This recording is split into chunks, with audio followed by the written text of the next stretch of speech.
അപ്പൊ നമ്മളെ രണ്ട് കൈ നീട്ടി സ്വീകരിച്ച BJP ആണ്. ആ ഒരു നന്ദി സൂചകമായിട്ടാണ് ഞാൻ അവിടെ ജയിക്കുന്ന ഒരു രീതിയിലേക്ക് വന്നത്.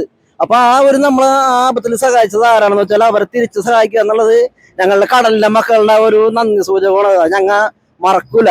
അപ്പൊ രാജീവ് വിജയനെ ഇവിടെ നിന്ന് ജയിപ്പിച്ചിരിക്കും. പിന്നെ മറ്റൊന്നുമല്ല, ഇനിയുള്ള കാലഘട്ടങ്ങളിൽ രാജീവ് വിജയനെ പോലെയുള്ള ആൾക്കാരാണ് വിജയിക്കേണ്ടത്. കാരണം ഇപ്പൊ നമ്മുടെ നേമത്ത് ഇപ്പൊ മത്സരിക്കണ ശിവൻകുട്ടി അങ്ങനെയുള്ള ആൾക്കാരൊക്കെ ആണെങ്കിൽ പറഞ്ഞാല് ഈ കാലഘട്ടത്തിന് പറ്റിയ ആൾക്കാരൊന്നും വലിയ ആൾക്കാരൊന്നും. അപ്പൊ BJPയുടെ ദേശീയ ഞങ്ങളുടെ സംസ്ഥാന അധ്യക്ഷൻ ഈ നേമത്തിൽ നിന്ന് മത്സരിക്കുമ്പോൾ ഞങ്ങൾ മുനമ്പത്തുകാരുടെ ഒരു ചുമതലയാണ് ഇവിടെ വന്ന് ഞങ്ങൾ അനുഭവിച്ച കാര്യങ്ങളും അതിനാരാണ് ഞങ്ങളെ സഹായിച്ചതെന്നുള്ളതും എല്ലാവരും അറിയിക്കാന്നുള്ളത്. അപ്പൊ അതിനു വേണ്ടി ഇന്നലെ ഞങ്ങളൊരു 2000 ലീഫ്ലെറ്റ്സ് ആയിട്ടാണ് വന്നത്. അതായത് 2000 നോട്ടീസ് നമ്മൾ അടിച്ച് കൊണ്ടുവന്ന് ഞങ്ങളുടെ കാര്യങ്ങളെല്ലാം മനസ്സിലാക്കി ഞങ്ങൾ ഈ നോട്ടീസിൽ ഈ വീടാന്തരം കയറി ഇറങ്ങി എല്ലാവരെയും ഇത് കാണിക്കുകയും എന്താണ് മുനമ്പം ജനത അനുഭവിച്ചതെന്നും മുനമ്പം ജനതയെ രക്ഷിച്ചത് ആരാണെന്നുള്ള ഒരു നന്ദി സൂചകമായിട്ട് വന്നതാണ്. ക്രൈസ്തവർ മുഴുവനും നമുക്ക് സപ്പോർട്ടാണ്. നമ്മൾ വോട്ട് ചെയ്യുന്നുള്ള ഇതിൽ തന്നെ പറയുന്നു. അവർക്ക് ഇപ്പോൾ ശരിക്കും പറഞ്ഞാൽ താമര എന്ന് പറയുന്ന അവർ അത്രയും നല്ല രീതിയിലാണ് കാണുന്നത്. കാര്യം നമ്മൾ ഉദ്ദേശിക്കുന്ന രീതിയിലല്ല കാണുന്നത്. നല്ല ഭംഗിയായിട്ട്, അതായത് നേമത്ത് ജയിക്കും എന്നുള്ളൊരു ഉറപ്പാണ്.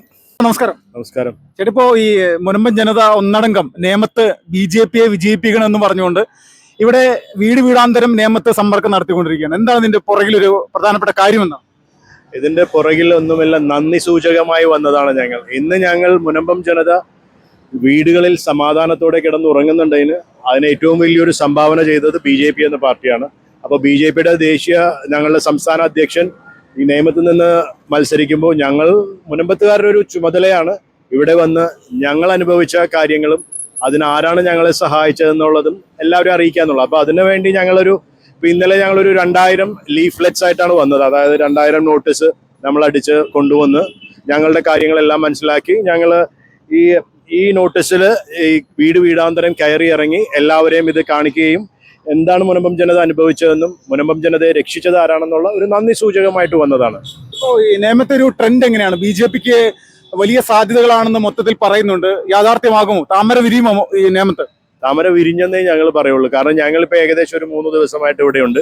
അപ്പൊ ഞങ്ങൾ വീടാന്തരം കയറി ഇറങ്ങി നടക്കുന്ന ആൾക്കാരാണ്. ഞങ്ങൾ 2 ഗ്രൂപ്പുകൾ കൂടിയുണ്ട്. അവരെത്തിയിട്ടില്ല. അപ്പൊ ഇങ്ങോട്ട് ഒന്ന് പാർട്ടി ഓഫീസിലേക്ക് വന്നതാണ്, വേറൊരു കാര്യത്തിന് വേണ്ടി വന്നതാണ്. അപ്പൊ ഞങ്ങൾ ഉറപ്പിച്ചു പറയുന്നു, നേമം BJP താമര വിരിയും. ഉറപ്പാണ്, അതിൽ മാറ്റമില്ല. കാരണം ഞങ്ങൾ ഗ്രൗണ്ട് ലെവല് മനസ്സിലാക്കിയ മനുഷ്യരാണ്. ഇപ്പൊ ഞങ്ങൾ ഇവിടെ വീടാന്തരം കയറി ഇറങ്ങി എല്ലാത്തിനും ഇതൊരു വലിയൊരു മണ്ഡലം കൂടിയാണ്. അപ്പോൾ ഞങ്ങളെ കൊണ്ടാവുന്ന രീതിയിൽ ഞങ്ങൾ കയറി ഇറങ്ങിയിട്ടുണ്ട്. ഇന്ന് രാത്രി 7 മണി വരെയും ഞങ്ങളുണ്ടാവും. അതിനുശേഷം ഞങ്ങൾക്ക് കുറച്ച് മീറ്റിങ്ങുകളിലൊക്കെ ഞങ്ങൾക്ക് പങ്കെടുക്കാൻ ഞങ്ങൾ ക്ഷണിച്ചിട്ടുണ്ട്. അതിനുശേഷം നാളെ ഞങ്ങൾ ഒരു ഉച്ചയോടെ ഇവിടെ നിന്ന് പോകും. ഇപ്പോൾ നിങ്ങൾ നേമത്ത് BJPക്ക് വേണ്ടി വോട്ട് ചോദിക്കാൻ ഇറങ്ങുന്ന സമയത്ത് ഭൂസംരക്ഷണ സമിതി, മുനമ്പം ഭൂസംരക്ഷണ സമിതി എന്ന് പറഞ്ഞിട്ട് ഒരു സംവിധാനം ഉണ്ടായിരുന്നല്ലോ. അതിന്റെ കൺവീനർ അടക്കം ഉള്ള ആളുകൾ ഇപ്പോ കോൺഗ്രസിന് കൊച്ചിയിൽ വോട്ട് പിടിക്കാനായിട്ട് ഇറങ്ങുന്നുണ്ട് എന്നുള്ളൊരു വാർത്ത കേൾക്കുന്നുണ്ട്. ശരിയാണോ? ശരിയാണ്. ഞങ്ങൾ ഇപ്പോഴാണ് അറിയണത്. അത് ഞങ്ങൾ ഇപ്പോഴാണ് ഞങ്ങളുടെ മുനമ്പം ജനത മനസ്സിലാക്കേണ്ടത് ആർക്ക് വേണ്ടിയാണ് പ്രവർത്തിച്ചത്. നിങ്ങളൊന്ന് ആലോചിച്ച് നോക്കേ. ഭൂസംരക്ഷണ സമിതിയുടെ കൺവീനർ കോൺഗ്രസ് സ്ഥാനാർത്ഥിക്ക് വേണ്ടി വോട്ട് തേടി മട്ടാഞ്ചേരിയിലും അവിടെ ഇവിടെ നടന്നിട്ട് പറയുന്നത് മുനമ്പം ജനതയെ കേസ് നടത്തുന്നത് കോൺഗ്രസ് ആണ്. അപ്പൊ അതിനോടുള്ള നന്ദി സൂചകമാണ്. അപ്പൊ അതിൽ നിന്ന് നമ്മൾ എന്താ മനസ്സിലാക്കേണ്ടത്? അപ്പോൾ ഈ പറയുന്ന ആദ്യത്തെ ടീമിന് ഈ വഖഫുമായിട്ട് കൃത്യമായിട്ട് ബന്ധമുണ്ടായിരുന്നു. ഇപ്പൊ അവര് പറയുന്നത് ഫോർട്ട് കൊച്ചിയിലുള്ള ആളുകളോട് എല്ലാവരോടും പറയുന്നത് മുനമ്പം ജനതയുടെ കേസ് നടത്തുന്നത് അതിന് പണം തന്ന് സഹായിച്ചത് മുഹമ്മദ് ഷിയാസ് ആണെന്നാണ് പറയുന്നത്. അപ്പൊ മുഹമ്മദ് ഷിയാസ് പണം തന്ന് സഹായിച്ചതിന്റെ നന്ദി സൂചകമായിട്ടാണ് കൺവീനർ ബെന്നിയും ചെയർമാൻ സെബാസ്റ്റ്യനും കൂടി വോട്ട് തേടി നടക്കുക. അപ്പൊ ഇതിൽ നിന്ന് ഞങ്ങൾ എന്താ മനസ്സിലാക്കേണ്ടത്? ഒരു വക്കീലിന്, അതായത് ഞങ്ങളെ ചതിക്കാനായിട്ട് നടന്നിരുന്ന 2 കൂട്ടരാണ്. അപ്പൊ അവര് പറയുന്നത് മുഹമ്മദ് ഷിയാസ് ആണ് അവർക്ക് വക്കീലിനുള്ള കാശ് തന്നിട്ടുണ്ടെന്ന് വെച്ചാൽ അത് ഞങ്ങൾക്ക് പുറത്ത് പറയാൻ പറ്റില്ല. ഇപ്പൊ ഞങ്ങൾ ഈ ഒരു കാര്യം അതിനു വേണ്ടിയാണ് ഞങ്ങളിപ്പോൾ നടക്കുന്നതെന്നാണ് പറയുന്നത്. അപ്പൊ നമ്മളൊന്ന് ആലോചിച്ച് നോക്കുക, എന്തെന്നാണ് ഞങ്ങൾ പറയേണ്ടത്? ഞങ്ങളിവിടെ ഇങ്ങനെ നടക്കുമ്പോൾ ഞങ്ങള് നല്ലവരെന്നും സഹോദരങ്ങളെന്നും വിളിച്ചു പറഞ്ഞവര് മുഹമ്മദ് ഷിയാസിനും ജിഹാദികൾക്കും വേണ്ടി വോട്ട് തേടി നടക്കുകയാണ്. ഇപ്പോഴാണ് അവർ പറയുന്നത് വക്കീലിന്റെ പൈസ കൊടുക്കണം മുഹമ്മദ് ഷിയാസ് ആണെന്നാണ് പറയണത്.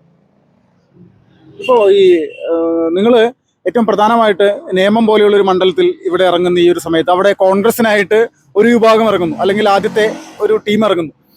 ഇതിൽ നിന്ന് കൃത്യമായിട്ട് വ്യക്തമാണ് BJP ഇല്ലായിരുന്നെങ്കിൽ നിങ്ങൾ കുടിയൊഴിക്കപ്പെട്ടേനെ അല്ലെ? തീർച്ചയായിട്ടും. നിങ്ങളിപ്പോ ഇതിൽ നിന്ന് എന്താണ് നമ്മൾ വ്യക്തമാണ്? BJP എന്നൊരു പാർട്ടി ഇല്ലായിരുന്നു, BJP കൊണ്ടുവന്ന പുതിയ നിയമം ഇല്ലായിരുന്നെങ്കിൽ ഞങ്ങളുടെ അവസ്ഥ ഇന്ന് എന്താണ്? ഇപ്പൊ മനസ്സിലാക്കണം, ഭൂസംരക്ഷണ സമിതി ജിഹാദികൾക്ക് വേണ്ടി പ്രവർത്തിച്ചിരുന്ന വെച്ചാൽ ഒരു ചതിയന്മാരായി മാറിയിരിക്കുകയാണ്. ഞങ്ങൾക്ക് പറയാൻ വേറെ ഭാഷകൾ പറയാൻ ഞങ്ങൾക്ക് അറിയാൻ പാടില്ലാഞ്ഞിട്ടല്ല, പക്ഷെ ഇപ്പൊ ഞങ്ങൾക്ക് എല്ലാവരും നിങ്ങൾ മനസ്സിലാക്കിയിരിക്കണം. കാരണം ഒന്ന് ആലോചിച്ച് നോക്കിയേ, ഇവനോട് ബെന്നി എന്ന് പറയുന്ന ഈ കൺവീനറോട് ഫോർട്ട് കൊച്ചിയിലുള്ള ഒരാൾ ചോദിച്ചു, താങ്കൾ എന്താണ് ഈ മുഹമ്മദ് ഷിയാസിന് വേണ്ടി നടക്കണമെന്ന് പറഞ്ഞപ്പോൾ അത് ചേട്ടാ മുഹമ്മദ് ഷിയാസാണ് നമ്മുടെ കേസ് നടത്താൻ പൈസ തന്നെന്നാണ് പറയുന്നത്. അപ്പൊ ഞങ്ങൾ ഒന്ന് ആലോചിച്ച് നോക്കുക എന്തൊക്കെയാണ് ഇതിന്റെ പുറകിൽ നടക്കണേന്നും എന്തായിരുന്നു ഇതിന്റെ പുറകിലുള്ള കാര്യങ്ങളെന്നും. നമസ്കാരം. ചേട്ടാ പേരെന്തായിരുന്നു? കുഞ്ഞുമോൻ അഗസ്റ്റിൻ. ചേട്ടാ ഇപ്പോ ഈ മുനമ്പത്ത് നിന്ന് ചേട്ടൻ ഇങ്ങോട്ട് വന്നിരിക്കുകയാണ് BJPയുടെ പ്രചാരണത്തിനായിട്ട്. BJPക്ക് അവിടെ ഒരു ചരിത്രത്തിൽ ആദ്യമായിട്ട് മുനമ്പത്ത് ഒരു വാർഡ് മെമ്പർ ഉണ്ടായത് ചേട്ടനിലൂടെയാണ്. അപ്പോൾ ഈ നിയമത്തേക്ക് വന്നിരിക്കുന്നതിന്റെ പ്രധാനപ്പെട്ട ഉദ്ദേശങ്ങൾ എന്താണ്? അതായത് നമ്മൾ ഒരു ആപത്തിൽ പെട്ടിരിക്കുന്ന സമയത്ത് നമ്മളെ സഹായിക്കാനായിട്ട് BJP മാത്രമേ ഉണ്ടായിരുന്നുള്ളൂ. കാരണം നമ്മളെ വോട്ട് ചെയ്ത് ജയിപ്പിച്ചത് 2 പാർട്ടിയും നമ്മളെ സഹായിച്ചെന്നല്ല നമ്മളെ പുറകിൽ നിന്ന് കുത്തുകയും ചെയ്ത്. അപ്പൊ നമ്മളെ 2 കൈ നീട്ടി സ്വീകരിച്ച BJP ആണ്. ആ ഒരു നന്ദി സൂചകമായിട്ടാണ് ഞാൻ അവിടെ ജയിക്കുന്ന ഒരു രീതിയിലേക്ക് വന്നത്. അപ്പൊ ആ ഒരു നമ്മളെ ആപത്തിൽ സഹായിച്ചത് ആരാണെന്ന് വെച്ചാൽ അവരെ തിരിച്ച് സഹായിക്കുക എന്നുള്ളത് ഞങ്ങളുടെ കടലിലെ മക്കളുടെ ഒരു നന്ദി സൂചകമാണ്. ഞങ്ങ മറക്കൂല. അപ്പൊ രാജീവ് വിജയനെ ഇവിടെ നിന്ന് ജയിപ്പിച്ചിരിക്കും. പിന്നെ മറ്റൊന്നുമല്ല, ഇനിയുള്ള കാലഘട്ടങ്ങളിൽ രാജീവ് വിജയനെ പോലെയുള്ള ആൾക്കാരാണ് വിജയിക്കേണ്ടത്. കാരണം ഇപ്പൊ നമ്മുടെ നേമത്ത് ഇപ്പൊ മത്സരിക്കണ ശിവൻകുട്ടി അങ്ങനെയുള്ള ആൾക്കാരൊക്കെ ആണെങ്കിൽ പറഞ്ഞാല് ഈ കാലഘട്ടത്തിന് പറ്റിയ ആൾക്കാരൊന്നും വലിയ ആൾക്കാരൊന്നും. കാരണം ഒരു നമ്മുടെ കേരളത്തിന്റെ ശ്രീകോവിൽ എന്നറിയപ്പെടുന്ന നിയമസഭയിൽ കയറിക്കൊണ്ട് ഒരു കമ്പ്യൂട്ടറും അല്ലെങ്കിൽ മറ്റുള്ള സാധനങ്ങൾ മുഴുവൻ തല്ലിപ്പൊളിച്ച് കളയുക. ഇതൊക്കെയാണ് ഒരു സാമാജികൻ ചെയ്തു നോക്കുന്ന കാര്യങ്ങൾ. ഇവരൊക്കെ എന്ത് മെസ്സേജാണ് ഈ നാടിന് കൊടുക്കുന്നത് അല്ലെങ്കിൽ കുട്ടികൾക്ക് കൊടുക്കുന്നത്? രാജീവ് വിജയൻ എന്ന് പറഞ്ഞാൽ ഒരു ഇനിയുള്ള കുട്ടികൾക്ക് കണ്ടുപഠിക്കാനുള്ള ഒരു വ്യക്തിത്വമാണ് അതൊക്കെ. കാരണം അത്രയും വിദഗ്ധനാണ്, IT വിദഗ്ധനാണ് അദ്ദേഹം. അപ്പൊ നല്ല മെസ്സേജ് തരുന്നത് ആരാണെന്ന് വെച്ചാൽ അവർക്കാണ് വോട്ട് ചെയ്യേണ്ടത്. അപ്പൊ നിയമം ഒരിക്കലും നല്ല ഇതിനെ സ്വീകരിക്കും എന്നുള്ളതാണ് ഞങ്ങളുടെ ഉറച്ച വിശ്വാസം. അപ്പൊ രാജീവ് വിജയനെ ഉറപ്പായിട്ടും വിജയിപ്പിക്കും എന്നുള്ളത് ഞങ്ങൾക്ക് നല്ല ഉറപ്പുണ്ട്. രാജീവ് വിജയൻ വിജയിച്ചിരിക്കും. നിയമം ഇത്തവണ BJPയെ ചതിക്കില്ല എന്ന് ഉറപ്പാണോ? ഉറപ്പാണ്. കാരണം ഈ പഴയ കാലഘട്ടം ഒന്നുമല്ല. ഇനിയിപ്പോ നമ്മ ഒരു മൊബൈൽ എടുത്താല് വിരൽത്തുമ്പിലാണ് നമ്മുടെ കാര്യങ്ങളെല്ലാം ഇരിക്കുന്നത്. അപ്പൊ നല്ല അറിവും വിവരവും എല്ലാം ഉള്ള ആൾക്കാർ ഇപ്പൊ കേരളത്തിലുള്ള എല്ലാ ജനങ്ങളും ഇപ്പൊ നിയമത്തായാലും തന്നെ അങ്ങനെ തന്നെ.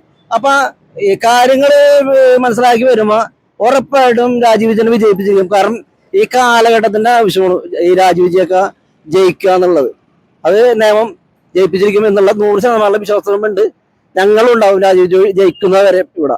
ഇപ്പോ ഈ നേമത്തെ വീടുകളിൽ കയറുന്ന സമയത്ത് എങ്ങനെയാണ് പ്രതികരണങ്ങൾ? എങ്ങനെയാണ് ജനങ്ങളുടെ പ്രതികരണം?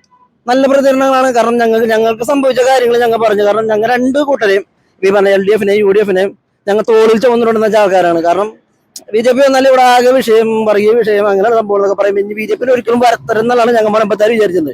പക്ഷെ നമ്മളുടെ കാലഘട്ടത്തിൽ ഈ ആരാണ് നമ്മളെ ചതിക്കുന്നതും നമ്മളെ സഹായിക്കുന്നതും ആരാണെന്ന് മുനമ്പൻ ജനത മനസ്സിലാക്കി.